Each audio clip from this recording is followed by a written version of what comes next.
নমস্কার, ফিরে আসলাম নতুন একটা রেসিপি নিয়ে। আজ বানাচ্ছি সিঙ্গাড়া। তাহলে শুরু করা যাক। প্রথমে ডোটা বানিয়ে নিচ্ছি। ময়দাটা নিয়ে নিয়েছি 300 গ্রাম ময়দা। তার সাথে দিয়ে দিচ্ছি আমি কিছুটা নুন দিয়ে দিচ্ছি, হাফ চামচি মতন। আপনারা আপনাদের টেস্ট অনুযায়ী নুনটা ব্যবহার করবেন। এবার সাদা তেল দিয়ে দিচ্ছি আনুমানিক 2 চামচি মতন। আর এর সাথে দিচ্ছি আমি হাফ চামচি জোয়ান আর হাফ চামচি কালো জিরে। সেটা আমি ময়দার মধ্যে এবার দিয়ে দিচ্ছি। আর পরিমাণ মতন জল। এইটা দিয়ে আমি ময়দাটা খুব ভালো করে ঠেসে ঠেসে বেশ অনেকক্ষণ ধরে মাখতে হবে। ফিরে আসছি ময়দাটা মাখা হয়ে যাওয়ার পরে। অল্প অল্প করে জল দিয়ে ময়দাটা মাখতে হবে। একটা মিডিয়াম হার্ড ডো এটার জন্য আমাদের লাগবে। ময়দাটা আমার মাখা কমপ্লিট হয়ে গেছে। হাত দিয়ে আমি দেখাচ্ছি, দেখুন এইরকম নরম হয়েছে। এর ওপরে একটুখানি আমি তেল দিয়ে দিচ্ছি, সাদা তেল। 2 চামচি মতন সাদা তেল আমি ওপর থেকে মাখিয়ে এটাকে একটু ঢেকে রাখছি কিছুক্ষণের জন্য। রেস্টে থাক, ততক্ষণে পুরটা বানিয়ে নিন। চলুন, ময়দাটা কিছুক্ষণের জন্য রেস্টে রাখছি। একটা চাপা আমি দিয়ে রাখছি, নইলে এটা ড্রাই হয়ে গেলে পরে আর তৈরি করা যাবে না। এবার সিঙ্গাড়ার পুর বানানোর পালা। চলুন, গ্যাস ওভেনে কড়াই বসিয়ে দিয়েছি, দিয়ে দিয়েছি কিছুটা সাদা তেল। তেলটা আমার গরম হয়ে গেছে। আমি দিয়ে দিচ্ছি একটা শুকনো লঙ্কা কুচি করে কাটা আর কালো জিরে।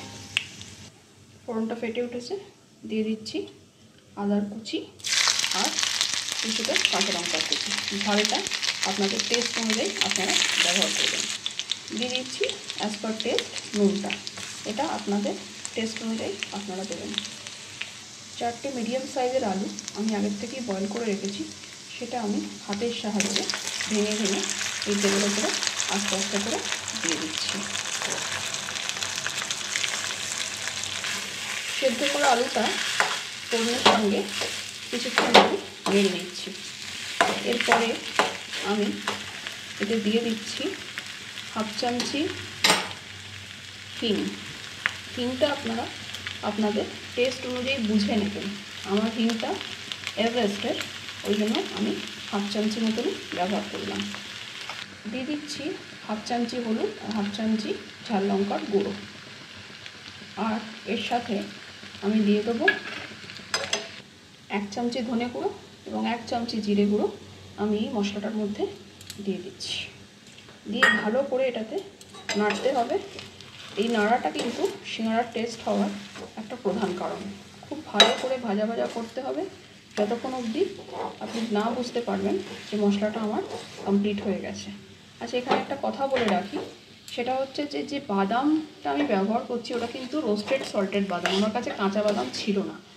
যদি আপনারা কাঁচা বাদাম ব্যবহার করেন অবশ্যই আলুটা দেওয়ার আগে সেগুলোকে আলাদা করে ভেজে তুলে নেব। এখানে আমি যেটা ব্যবহার করছি সেটা হচ্ছে রোস্টেড পিনাট, আর তার সাথে কাজু আর মটরটা আমি ভিজিয়ে সেদ্ধ করে রেখেছি। সেটা এখন আমি এক এক করে দিয়ে দিচ্ছি। প্রথমে দিয়ে দিচ্ছি চীনা বাদাম আর কাজুটা, আর এর সাথে আমি দিচ্ছি সেদ্ধ করা মটরটা আমি ভিজিয়ে রেখেছিলাম, সেটা সেদ্ধ করে নিয়েছি।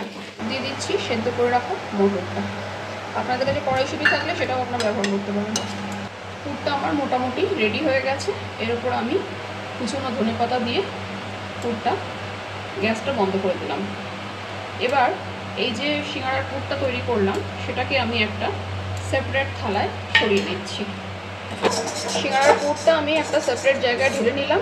যতক্ষণ এই পুরটা ঠান্ডা হচ্ছে ততক্ষণ চলুন আমরা সিঙ্গাড়ার খিলিগুলো বানিয়ে নিই।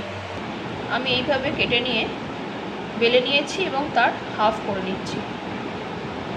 একটার থেকে 2 পিস করে সিঙ্গাড়া আমার হবে। আমি এইভাবে সবগুলোকে বেলে কেটে নিচ্ছি। আর একটা পোর্শন থেকে আমি এইভাবে কেটে নিয়েছি এবং সেটার থেকেও 2 টুকরো করে নিচ্ছি। একটা রুটির থেকে আমাদের 2খানা সিঙ্গাড়া হবে। এবার সিঙ্গাড়ার মোড়ার পালা। একটা পিস লেচি আমি নিয়ে নিলাম। নিয়ে মাঝখানটা এইভাবে একটু জুড়ে দিতে হবে। মাঝখানে যে খোলটা হলো তার মধ্যে দিয়ে দিতে হবে পরিমাণ মতন সিঙ্গাড়ার পুরটা। আপনারা যতটা দিতে চান সেই অনুযায়ী দিতে হবে সিঙ্গাড়ার পুরটা। এবার পুরটা দেওয়া হয়ে গেছে। এইবার একটা ভাঁজ প্রথমে করে নিতে হবে, আর সাইডে নিয়ে নিতে হবে একটুখানি জল, যাতে মুখটা জোড়ে। এবার এইটার সাথে এটাকে ইকুয়াল করে হাতের সাহায্যে একটু চাপ দিতে দিতে এটাকে কমপ্লিট করতে হবে। এইভাবে বাকি সব সিঙ্গাড়াগুলো বানিয়ে নিই। চলুন, সিঙ্গাড়াগুলো সব গড়ে নেওয়া হয়ে গেছে। এদিকে কড়াইতে দিয়ে দিয়েছি বেশ কিছুটা তেল। তেলটা আমার গরম হয়ে গেছে। এবার একে একে সিঙ্গাড়াগুলো ছেড়ে দেওয়ার পালা। সিঙ্গাড়াগুলো একে একে তেলে আমি ছেড়ে দিলাম। যখন সিঙ্গাড়াগুলো ভাজা হবে সেটা খেয়াল রাখতে হবে যেন লো ফ্লেমেই হয়। ধীরে ধীরে সিঙ্গাড়াগুলো গোল্ডেন ব্রাউন হবে, তখন আমরা তুলে নেব। সিঙ্গাড়াগুলো গোল্ডেন কালার আসা অবধি সুন্দর করে ভেজে নিতে হবে। এবার একটা নেটের সাহায্যে আমি সিঙ্গাড়াগুলোকে তুলে নিচ্ছি। সেই একই তেলে ব্যাচ ব্যাচ করে আমি বাকি সিঙ্গাড়াগুলো একে একে ভেজে নেব। আবার একটা ব্যাচ ভেজে নিচ্ছি।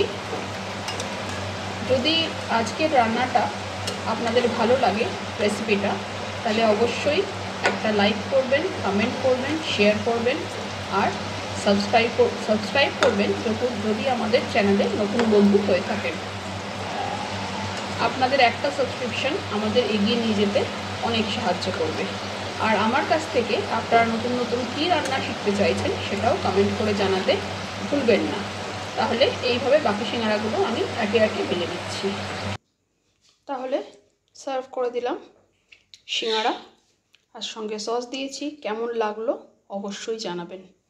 যদি ভালো লেগে থাকে তাহলে লাইক, শেয়ার, কমেন্ট করতে ভুলবেন না। আর যদি নতুন বন্ধু হন তাহলে সাবস্ক্রাইব করার অনুরোধ রইল। আজকের অবধি এই অবধি আজকের জন্য। ফিরে আসছি আবার একটা নতুন রেসিপি নিয়ে। নমস্কার।